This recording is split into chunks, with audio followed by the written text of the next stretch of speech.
I call it data collection concerns because before you are going to set up the device and after you have data, you have to pay attention to some factors that affect your setup and your data analysis.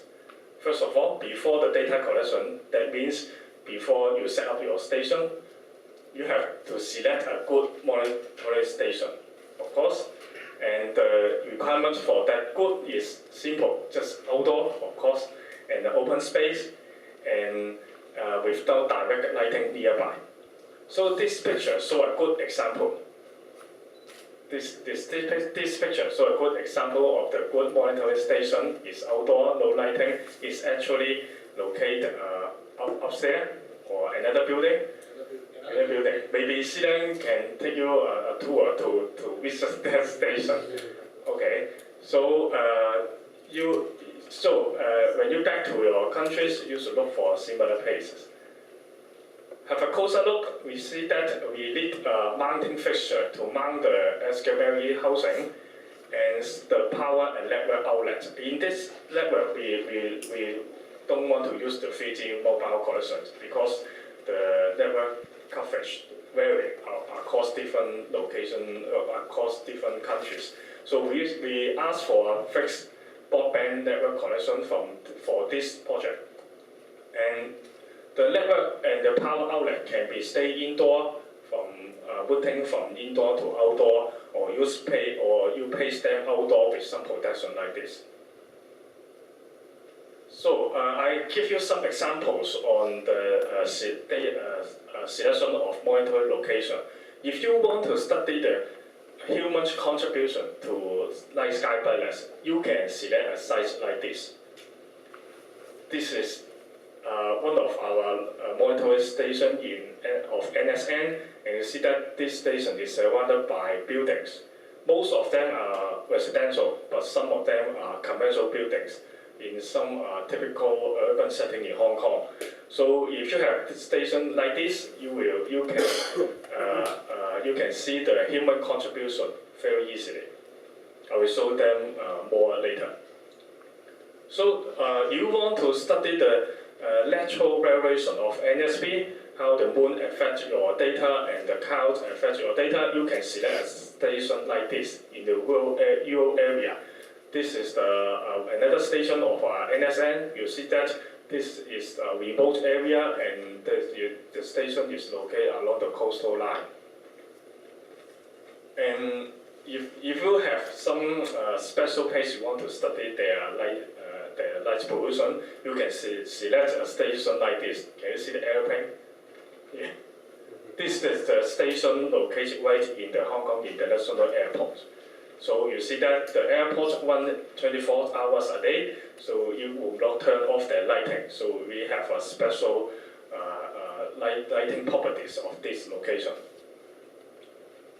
So this is an example showing the good monitoring location. If you have a rooftop like this in the urban area or in the rural area, you can have a good sea view. You can mount your device on this building.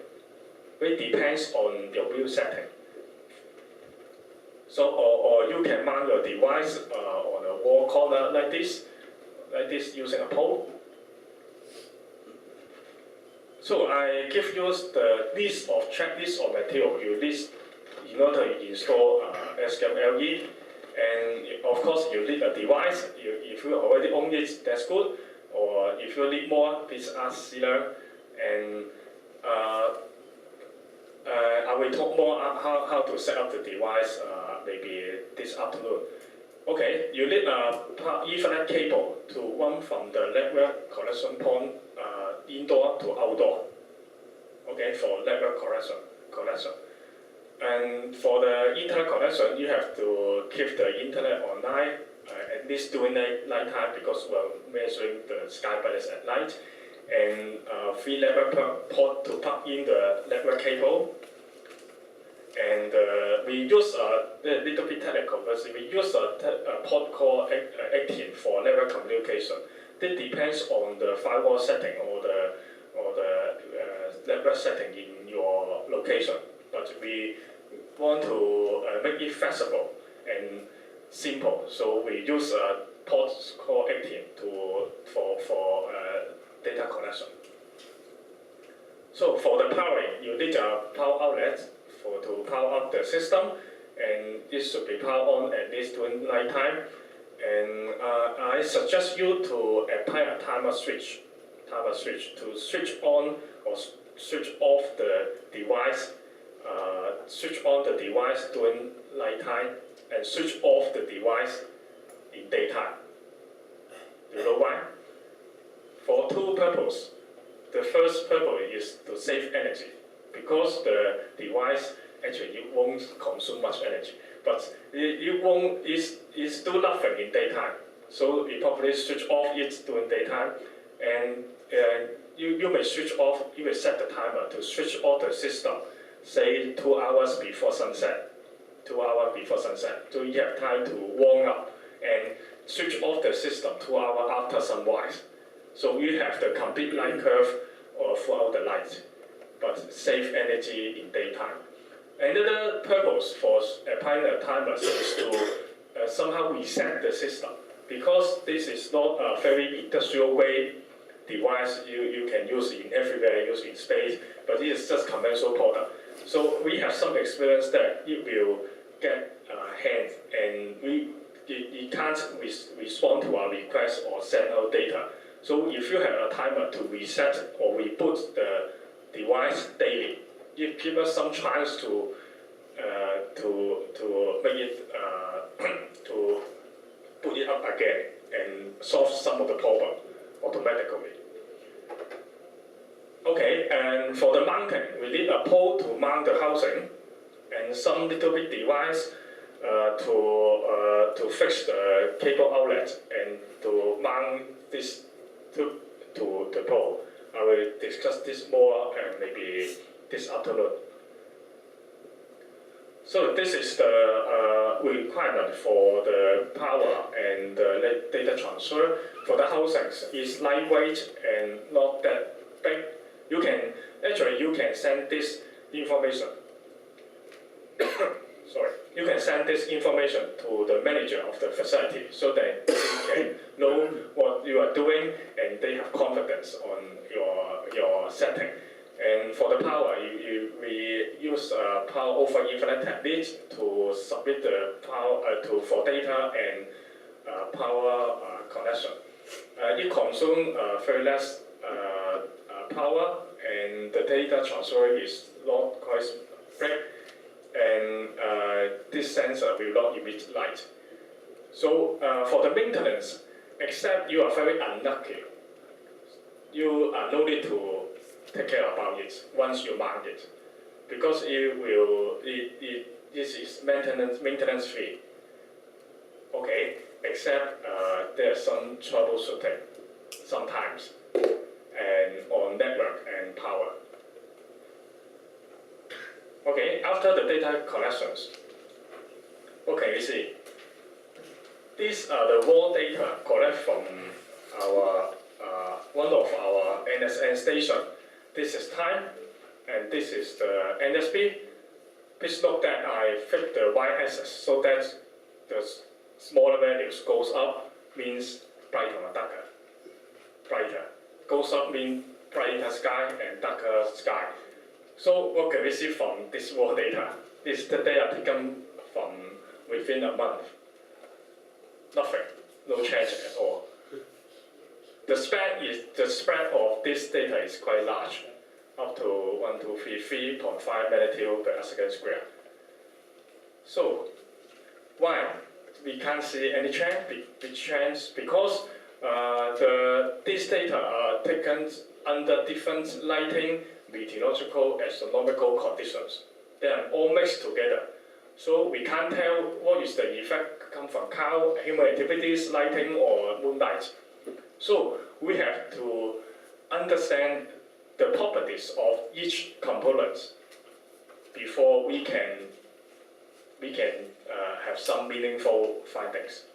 So I will talk each of them and show you some examples in this section.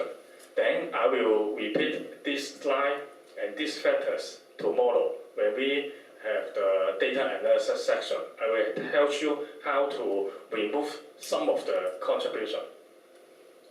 So for the sunlight, and as you know, SQMLE is not designed for daytime measurement. So the sensor of the SQMLE will be saturated by the sunlight. So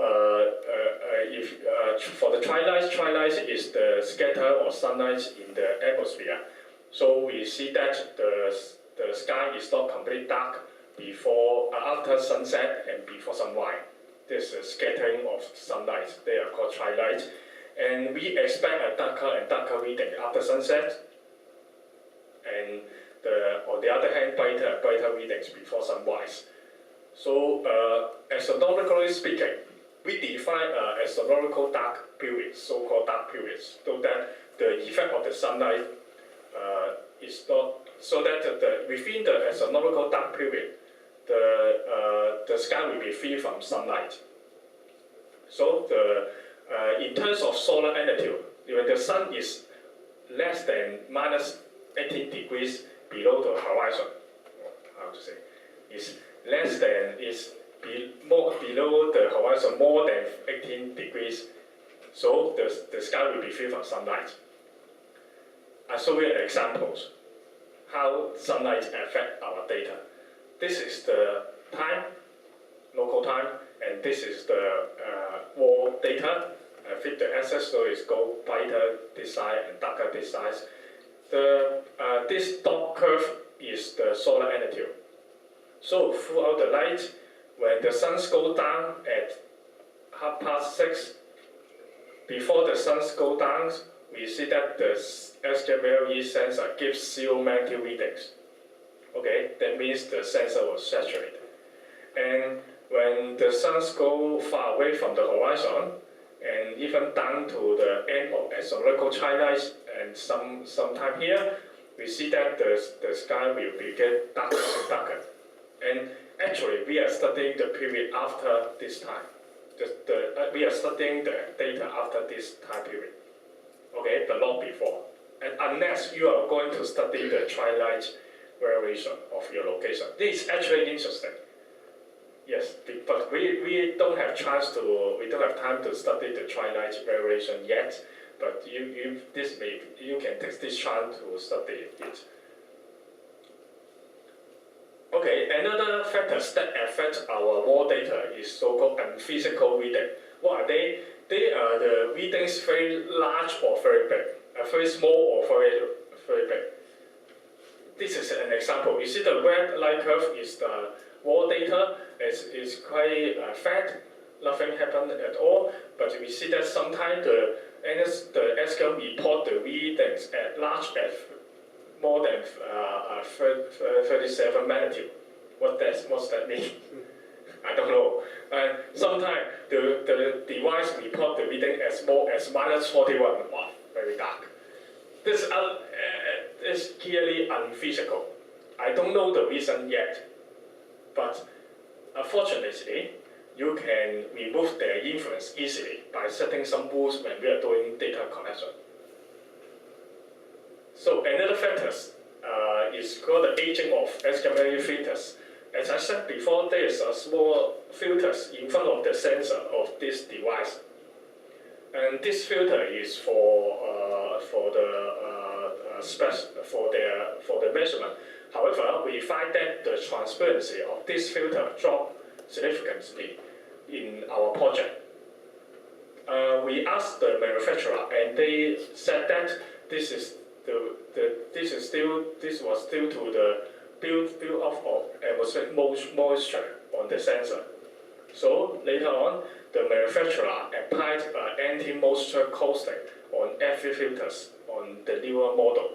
So I believe that you are no need to take care of these filter problems anymore if you have a new model. Another factors about the optics of SQMLE is the glass window of this housing. You see, there's a glass window before the light being recorded by the sensor, like this. So these gas windows actually absorb sunlight or reflect sunlight. So if you want to be very accurate, we have to consider the light duration of this gas window as well. From our measurement, it's about 0.7 magnitude per second square. I mean the light duration of this sensor. The manufacturer told us that the offset is about 0.11 magnitude per second square.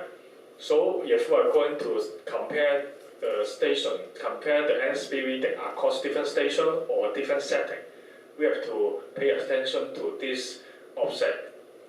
And however, we don't know the time variation of this offset yet. That means how will this reading change full time?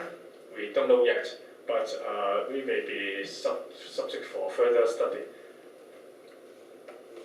So another factors which affect our analysis is so-called long routine lighting event.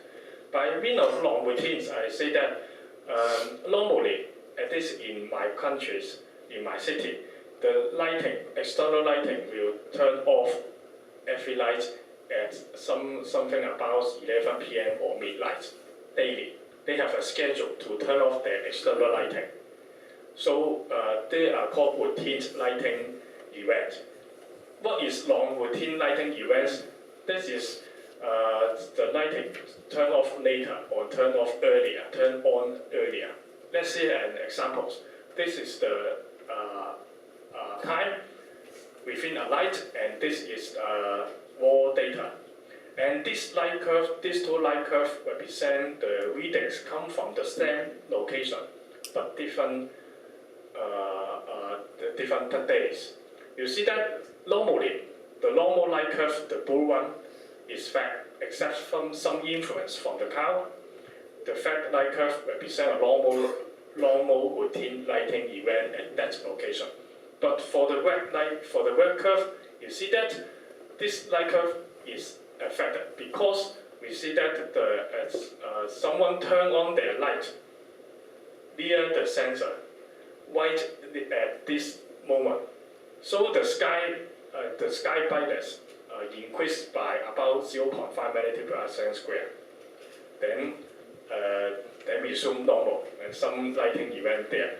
So we believe that someone turned on their light and the light shine on the sensor, so we record this kind of change. So we have to pay attention to this long routine lighting event when you are doing analysis. Otherwise, you will give a wrong conclusion. So how do you do that? I will tell you later. I'll show you more examples first. Another kind of long routine lighting events is called Earth Hour. Have you heard about Earth Hour? Earth Hour is an event held every year, organized by the WWF, and the Earth Hour asks everyone to turn off their external lighting for 1 hour for promoting environmental conservation. And you see that these are the light curve. These three light curves are taken from Hong Kong, and this is time, and this is NSP data. You see that in a location very close to the business center, TSD, location close to the business center. At that Earth Hour, at that period of Earth Hour, you see that the light curve, the sky brightness dropped significantly, about 1 magnitude per second square during the Earth Hour period. So, but for the other two locations far away from the business center, there's no such kind of drop, of sky brightness. So this drop of sky brightness are known as long routine lighting event because they only turn off their lighting at that light. Okay, every year. The last examples of long routine lighting events is like this. These are the light curve come from the same location but different lights. The red light curve, the blue light curve is the normal light curve. That means you see they switch off their lights at 11 p.m. and around midnight. So we record drops in NSP. the blue one. The day is not a holiday, but during the New Year Eve, that means the New Year Eve, the light curve for New Year Eve is special because you see the timing of the drop shift to late light. You see the red light curve, we can't see a drop in NSP expect at 11 p.m. and midnight, but there are drop in NSP and in 2 a.m. and 3 a.m. also. So what does mean? You know, the New Year, people will come out to celebrate, and the businessmen will not turn off their lights so early, so they can do more business when they turn on the lights late. So this kind of long routine lighting event, you have to pay attention to this. And when we are doing analysis, for example, you are going to study how the humans affect the night sky. We have to remove this kind of data because they are not, you can say they are not the general light pollution condition. But you can study the light curves similar to the red one when you are going to study the holiday effect, so-called the holiday effect, but not the general light pollution condition. So another factors that affect the raw data is moonlight. You know the moon is quite bright actually, and the brightness of the moon depends on two factors. In our case, is the lunar phase and altitude. The lunar phase, or F, 1 from 0 to 1. F equal to 0 means new moon. F equal to 1 means full moon. Okay, and other factors, another parameters that define the intensity of the moon is the altitude. That means when the moon is near the horizon, we have a 0 degree altitude. And when the moon is high up in the sky, or the zenith, this 90 degree.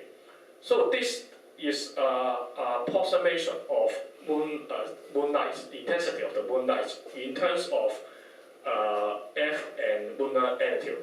You see that when the moon is near full, this side, and when the moon is near the zenith, this side, the contribution of moonlight is quite large. It's about, okay, you see that?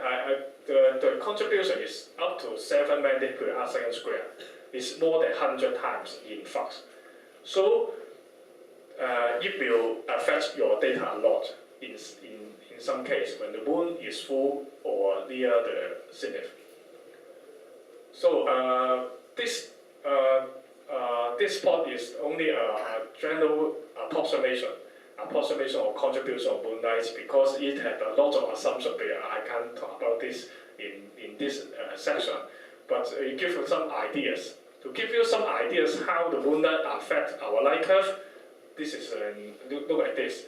This is the time in terms of transit, lunar transit. COT equal to 0 means the lunar transit, and this is the NSP, and the dot curve represent the zenith angle of the moon. You see that under some condition, the NSP or the sky can be affected by the moon up to how many times? About 6 magnitude per arc second square. So when the moon is full, this was full moon, and when the moon was near the horizon transit, you see that the contribution, this contribute a lot to the sky observed, especially in the U location.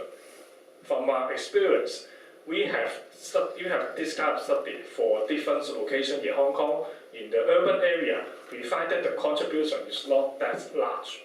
The contribution is about half of this in the real station. Why? Because we believe that the human contribution has affected our data a lot. So we can't see the moonlight effect clearly in the urban location. So I think this is the last component of our raw data is the light from the cloud at night. Actually, the cloud at night will scatter the city lights from the ground So you can normally see the clouds like a white patch in the sky at night. They are the scattered lights from the city. So if it was cloudy, the sky will be brighter. On the other hand, the sky will be darker when it is clear. So, however, the intensity of the cloud is not that simple as the moonlight, because the brightness of the cloud depends on the optical properties of the cloud type, the cloud base, height, or anything else. So we can't tell how to eliminate the effect of the cloud in some sense. Let me show examples. This is time within a light, and this is NSP. You see that the red curve represents the red dot curve represents the sky brightness. Okay, and the blue curve represents the change in cloud amount in terms of Ts minus A. This is the unit. This unit is a little bit technical, but it tells us the temperature differences between the sky and the ambient. So it gives some indicators of the cloud amount, and we see that when the blue curve, when the sky becomes cloudy, like this, the sky will be brighter accordingly. Okay, so please note that this correlation is not that simple. We have studied a lot on this kind of correlation between cloud and cloud brightness and the NSP. We find that the cloud amount, of course, depends strongly on the location, because that means in some location it's cloudy and the location may be clear, or the other way around. So also the cloud amount change rapidly within a night. Cloudy and clear, or other patterns. We can't predict it. Okay, so we can just saw the effect on our light curve.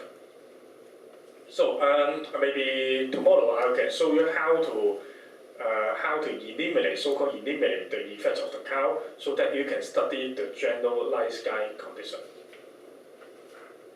Okay, in summary, we talked about the above factors known as long night sky event, so-called long night sky event, and this factor will not truly affect the general sky condition. I mean, general is that you can give a general estimation of the sky brightness in your location, or the time variation of your location in general. So we have to remove the data taken during the long night sky event before your analysis, right? And they are grouped into two categories.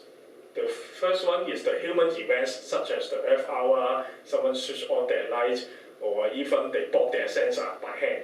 So they are called the human event. We have to keep good record of their occurrence. Why? Because I am not staying in your location. I can't go with you and check every light there and to see anyone turn on their light. So it could help if you report us or everyone the long night sky event in your location. Okay? And other natural phenomena called some moon, the sun, it's easy because they are predictable in some sense, and so that you can check whether there is sun or moon from the astronomical data or weather data. Okay? So I will talk more about this long night sky event in the session tomorrow. Okay, at the same side as before. If you want more information, I have a detailed discussion on the long night sky event in our journals articles and the website. Okay, any questions? So at least before lunchtime, you have some ideas on what you need to install the station if you don't have it installed yet. And we have touched a little bit more about the data analysis. So we collect the data, and I hope I believe that you are going to look for get some findings from the data. So I tell you what factors will affect the raw data, and I will show you how to download the data and make some pause and analysis tomorrow. Yes. One question. You said the SQM is maintenance fee. Huh? And how long is the lifetime of this? It's a good question. The manufacturer of SQM Ulahydron didn't quote any lifetime on the device yet, but from our experience, apart from the factors like the aging of the filters or the gas window, I believe that first station, how long ago? About 2008. And apart from the aging of the filters, there are no other problems yet. And the problems of data collections or the reasons for maintenance mostly belongs to other parts of the system, such as the power supply and the network communication. So it's quite durable. And someone studied the temperature stability of this device also, and they find that this has a wide range of temperature that it can work stably. And about, I don't remember the figures, but it's acceptable at least in Hong Kong, and for some regions like Philippines, maybe hotter, they give a confidence up to about 16 degrees Celsius, something like that. Yes, Dr. please. Yeah. So it's a very good question. We have limited experience, of course, of the usage of SQM because we have not really tried in other cities. We usually I think our experience leans towards the hot and humid side. In Hong Kong, it can be very hot and very humid. I think because of the way we set up, we actually have the 3G router right next to our sensor. It was not a very good design when we did it a few years ago. Actually, the meter can get quite hot. And I think during summertime, it reached like over easily around, the meter itself can be like warm, like 40 degrees. But I think the lowest temperature we try is of the order of 10 degrees. And like Dr. So said, I think the meters perform fairly well. But what we try to do is we usually routinely collect them every about 6 to 9 months for a big campaign of calibration to test the performance.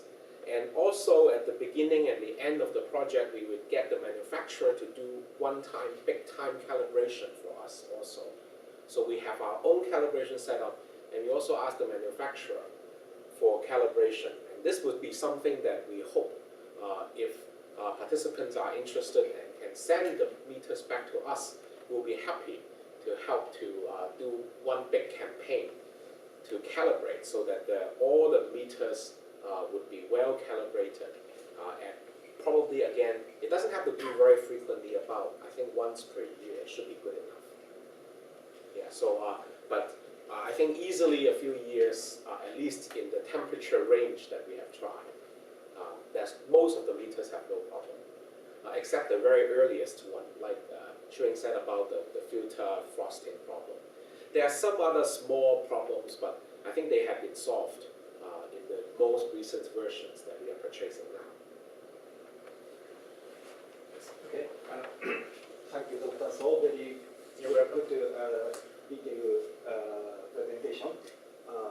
One fundamental question, because I didn't use this skill method. This workshop, we hope to make the international network to measure the sky brightness. How to collect, how to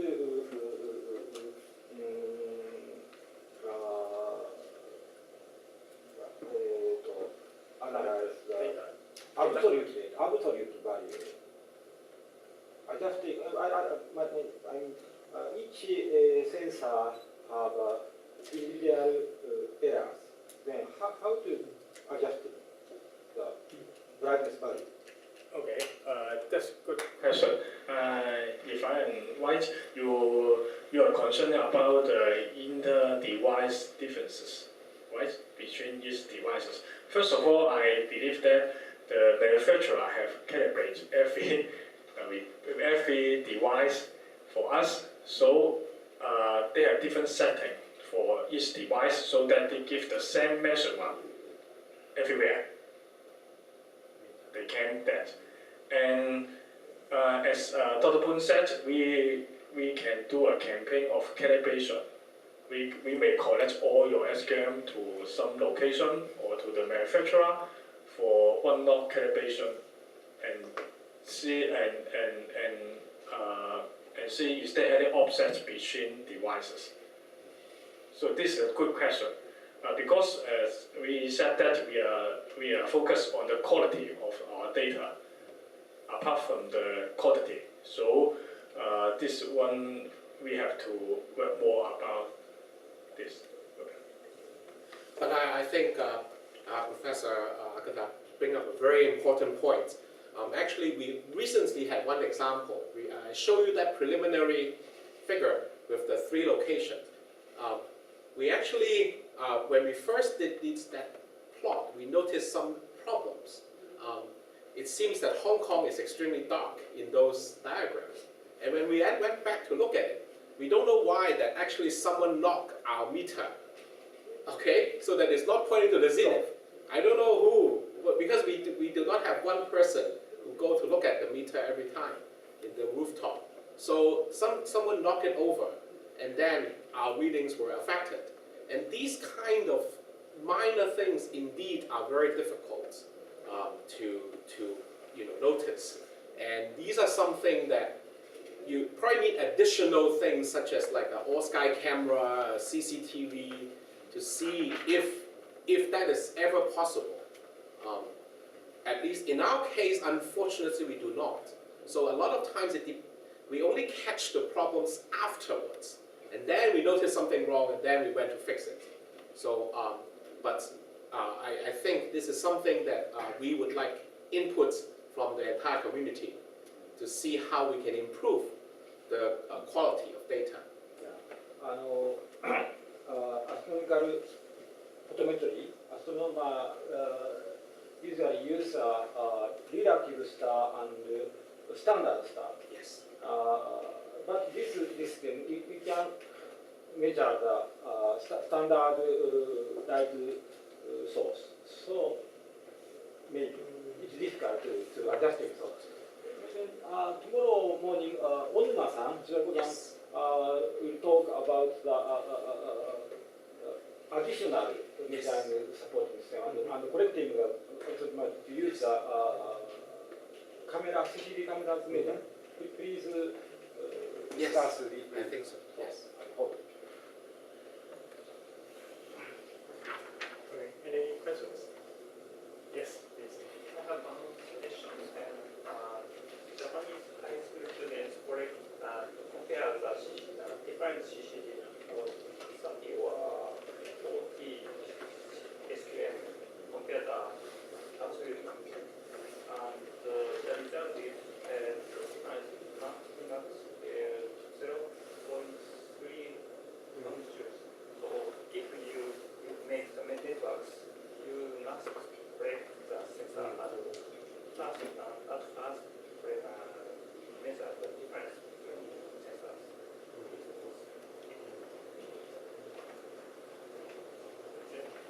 Thank you for your sharing. Yes. I would like to ask, is there some sort of like data or So, for example, if you lose internet connection or GSM connection or cell phone connection, is there a sort of redundancy for the data so that you're assured that there's no data loss, that you can recover even if you didn't have internet? Okay, these are good suggestions. Initially, for this workshop, we don't have data redundancy options, and due to cost, and we are not very familiar with the technique for data redundancy. So it depends on the stability of network of your location. So in our experience in the city center is no problem at all. But if you want to install the station in some very remote location with no internet connection or power supply, there will be a problem.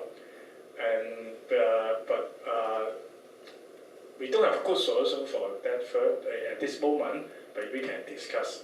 Actually, Eurohydron had another models of SQLE which can self-powered and store the data for offline data connection. So it will solve part of the problem. Something like an onboard micro SD Yes. card. Yes. Yes, this is a good suggestion. Yes. So we tried it before. We did work.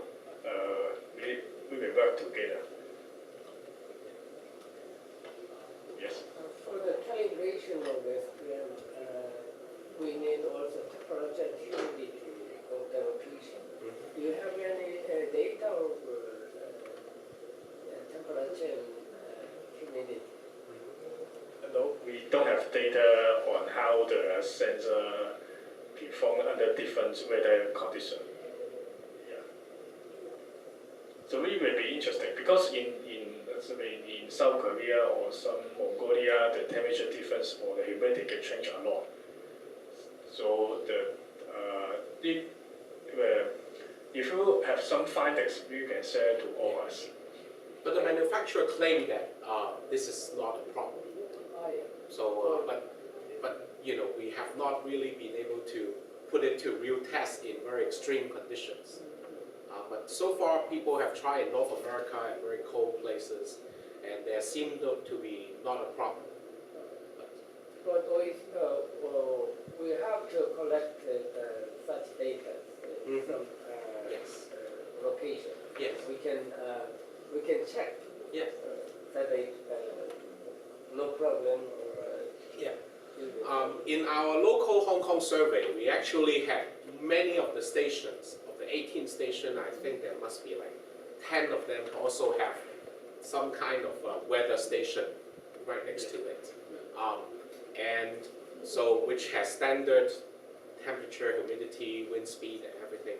And does not seem to be any problem with this issue.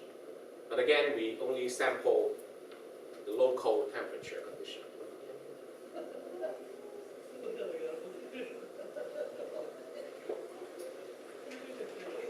Thank you. So thank you,